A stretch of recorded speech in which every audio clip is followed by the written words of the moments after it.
So, mabuhay madyaw. So, I am Ivan Pamahel, first reporter. So, ang among topic karon kay about sa sport as leisure. So, definition of planning. Planning in tourism refers to the strategic process of organizing and managing tourism development to achieve specific goals. It involves setting objectives o ang analyzing resources and implementing actions to ensure sustainable and beneficial outcomes for both tourists and host communities. So, reason for tourism planning. So, natin lima kabuok, no? So, first is sustainable development. Ensure that tourism growth does not compromise environmental, cultural, and social resources. So, example ani is kana ganing, di ba, matutag, example kana maligo ta sa beach. So, di ba, magdala magita ng mga pagkaon. So, mag-initiative butun ta nga kanang atong pagkaon kay kanang matong mabasura kay atong hipuson kay para dili lang po magkalat. So, second is economic benefits. So, maximize income and employment opportunities from tourism activities. So, example kay kanang ganing mga souvenir kanang example kanang sa resort ay kanang sa mga resort sa example kanang sa dahilayan niya ato ilahang nasa mga souvenir ganing mga baligya. So, part po na sila sa ang economic benefits. So, infrastructure improvement. So, guys that development of facilities and service to meet tourist needs. So, example na kay kanang accessibilities kana ganing dalan nga kanang batsi kayo tapos karon kay nasiminto na kanang dali lang kayo makakuha ng mga kuan ba kanang mga dali na kayo makaadto ang mga tourist kan di na sila maglisod gani. So sa upat kay ang community engagement. So involves local populations in decision making, fostering ownership and cultural preservation. So like for example magtukod kag resort. So need gyud dato tan-awon kung nabatay ka ng naba sila ka ng mga kultura draa or kanang dapat gyud nga kanang kung magtukod ta kanang makabenefit pud ang kanang kan ba kanang mga local communities sa imong gitukuran nga isa ka place. So last ang kanang risk management. So ang risk management is kanang di ba kanang risk management is kanang like for example kuan siya kay kanang ganing naay ka ng mga di ba like example simba ko lang ka ng mga linog di ba namo gyud na sila ka ng mga kanang tawag ni kining mga pahimang no ba kanang nana kanang like for example kanang mga evacuation area kanang nana gani mga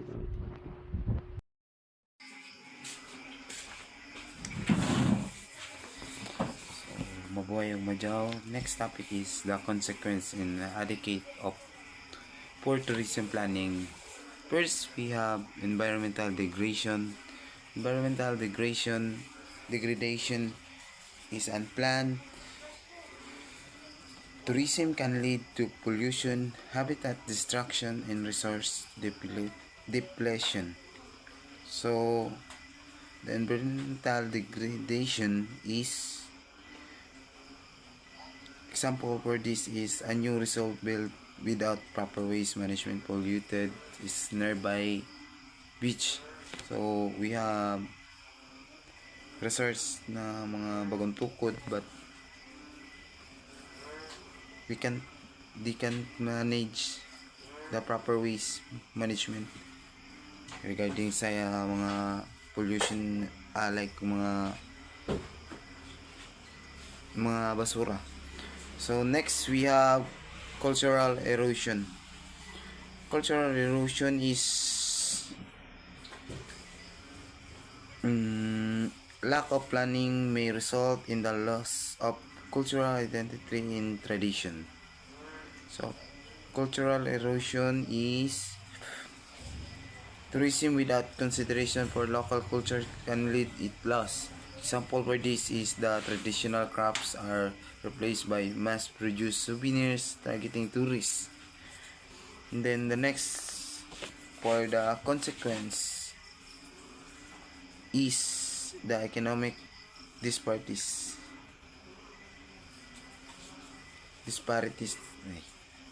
Benefits may not be evenly distributed, leading to inequality and social tension.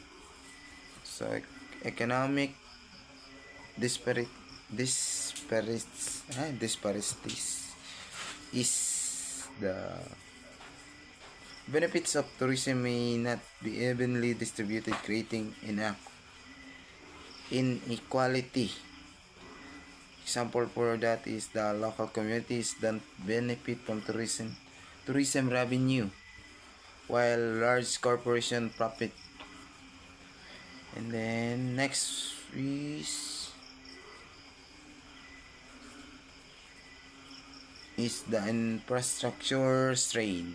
Overcrowding and insufficient facilities can diminish tourist experience and local quality of life. So, infrastructure strain is like as what I said is overcrowding and insufficient facilities negatively impact tourists and residents. Example for this is the traffic congestion in overcrowded beaches due to insufficient infrastructure, like kanang mga kulang-kulang sa mga facilities, like kanang mga bratuhon lang, kanang mga pambudget meal lang mga infrastructures, kanang mga cause of overcrowded, like kanang sa same sa mga resorts nga mga budget friendly.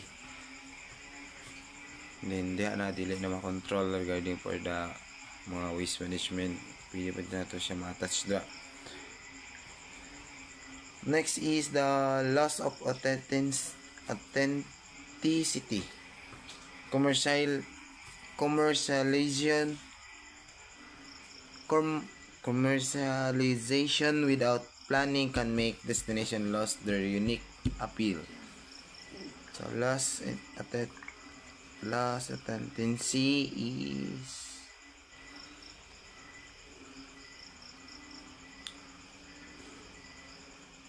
example for this is historically significant site becomes overly commercialized, losing its original charm. And then, para moment. For the next topic is the tourism planning in developed countries. First, we have comprehensive strategies. Comprehensive strategies developed nations often have well-established frameworks guiding tourism development. So, comprehensive strategies, example for this is national tourism strategies prioritize sustainable tourism practices, but we establish frameworks guide tourism development. That's what can I said. And then next is the advanced infrastructures. Advanced infrastructures is the investment is better than better roads and public transportation to improve the accessibility para di na madagan atong mga tourists. The next is the regulatory mechanism. Strict law and policies ensure sustainable practices and protect resources. So regulatory mechanism is example for this is the regulation limiting the number of tourists in fragile ecosystem. So then the last is the research and data utilization. Use data for analytic to forecast trends and make informed decision.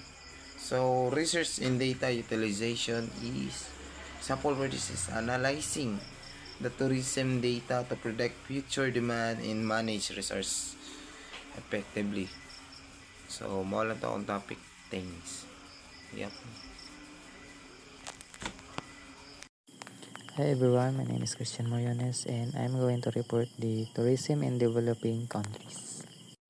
First, we have resource constraints.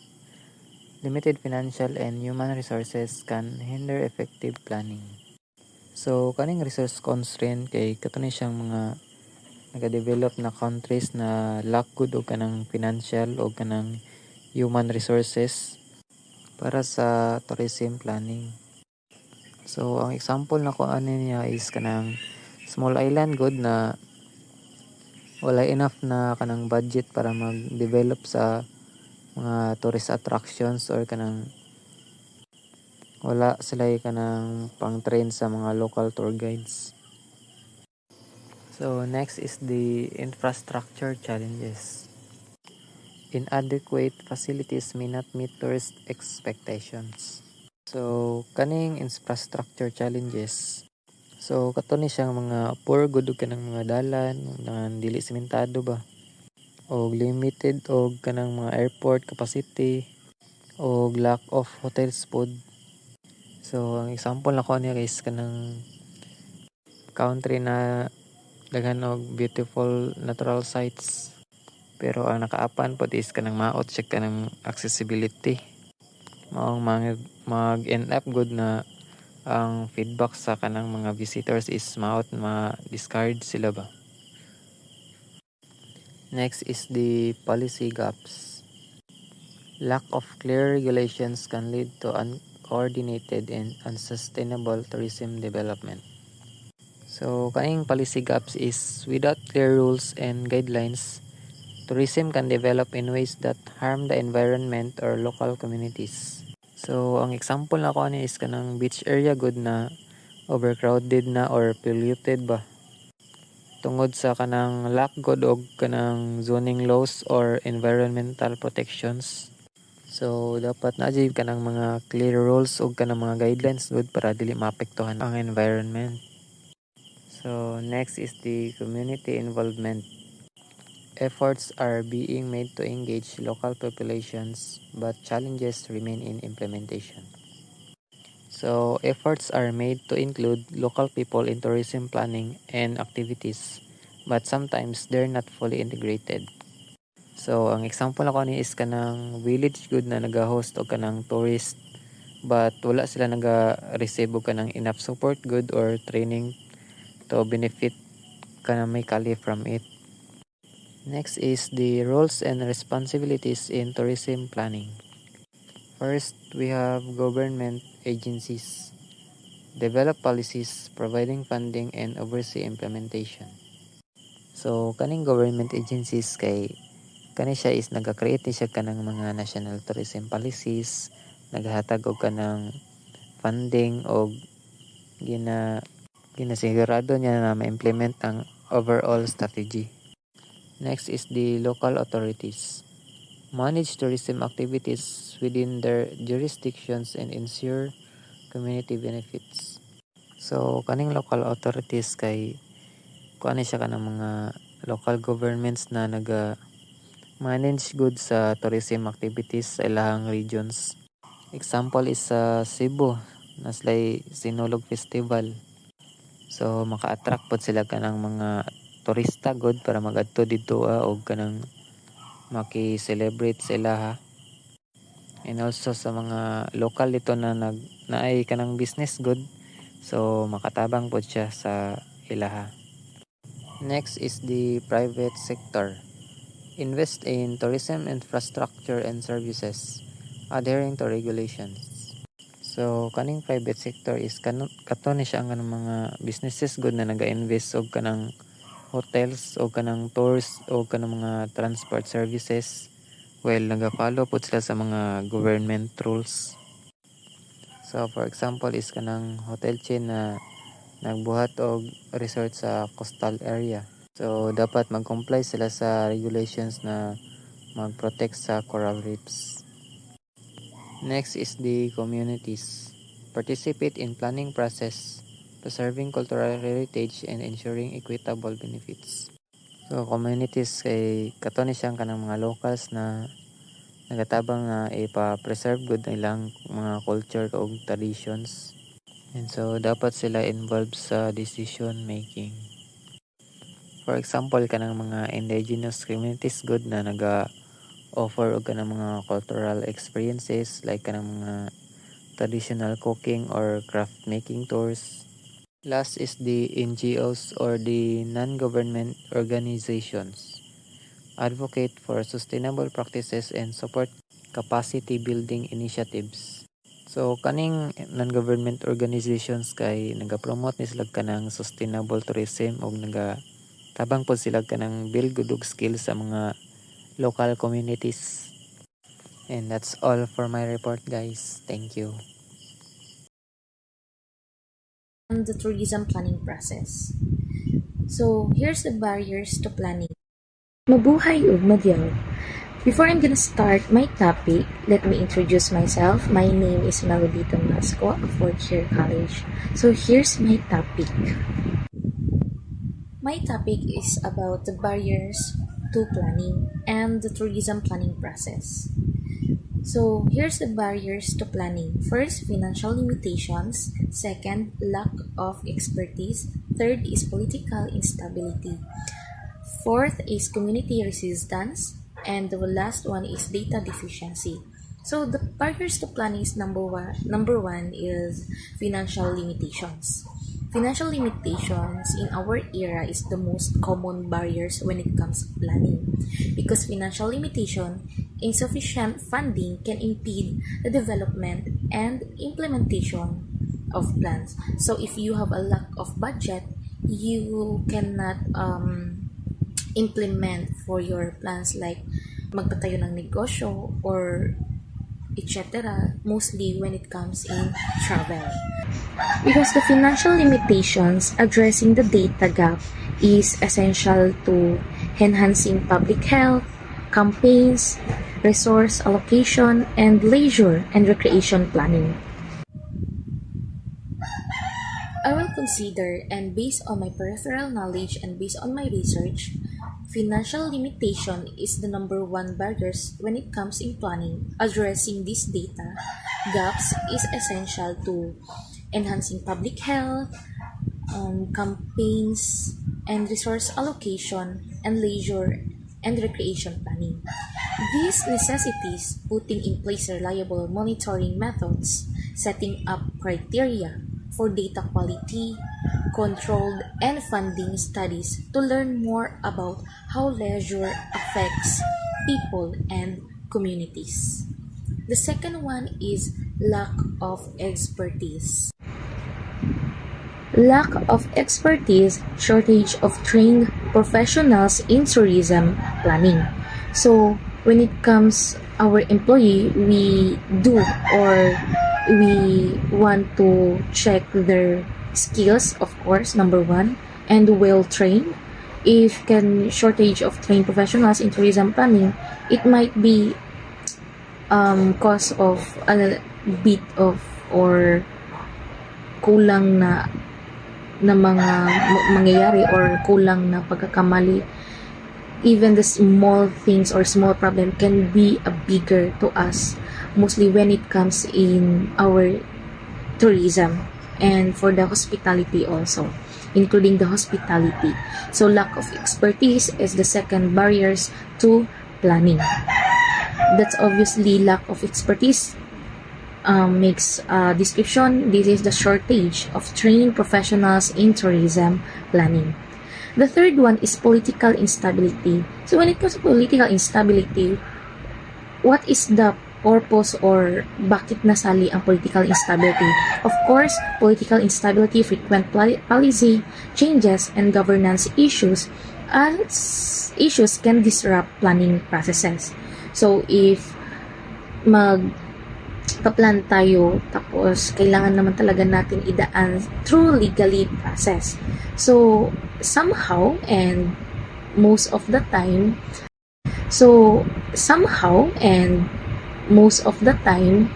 yung isa sa mga political stability yung kumbaga mas naging disrupt pa for the planning processes. Madidelay yung may mga ganon, possible it cannot be approved by the governance because of the governance issues as well.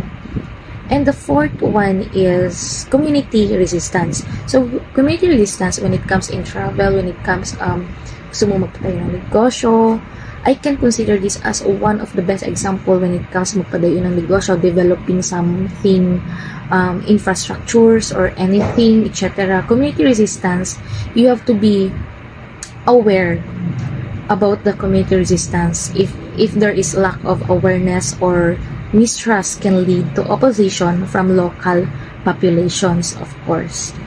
And the last one for the barriers to planning is about the data deficiency.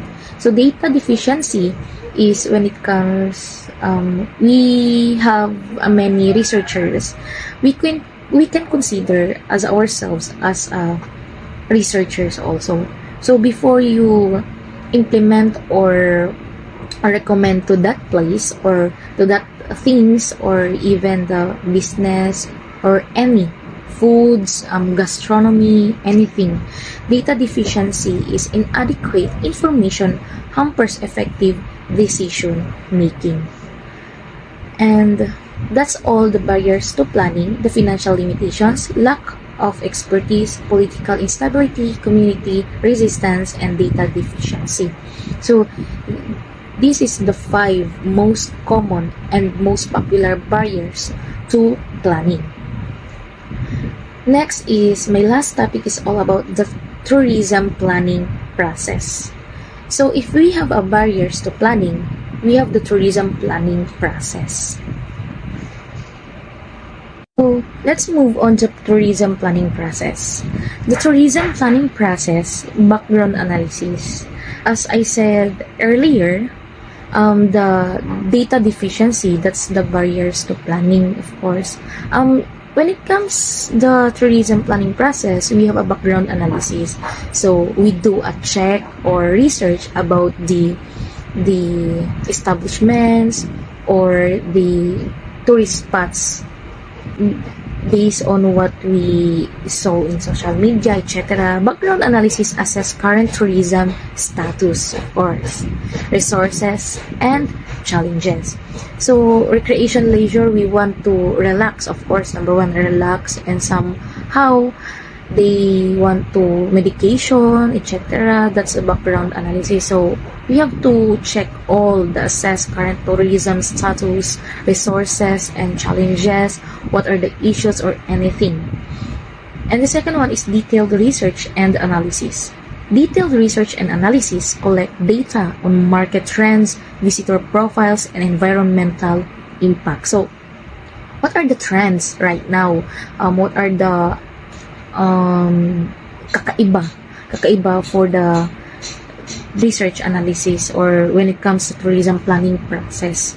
So we have to collect data on the market, the visitor's profile, if there's so many foreigners or local tourists or national tourists, international tourists, mga mas pumupunta for that particular areas or famous areas or tourist spots. And of course, the environmental impacts. What are the environmental impacts for them?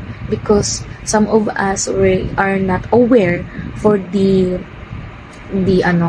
our environmental impacts. Ano ba yung dapat na matutunan natin at ang dapat na bawal na hindi makakapekto, number one, when it comes sa environmental. And the last one is goal setting, strategy selection, and objective setting. So these 3 settings is define clear, measurable goals and determine strategies to achieve all of them. So we have to achieve these settings when it comes measuring the goals or determining strategies para ma-achieve itong mga tourism planning process. So even when you have a travel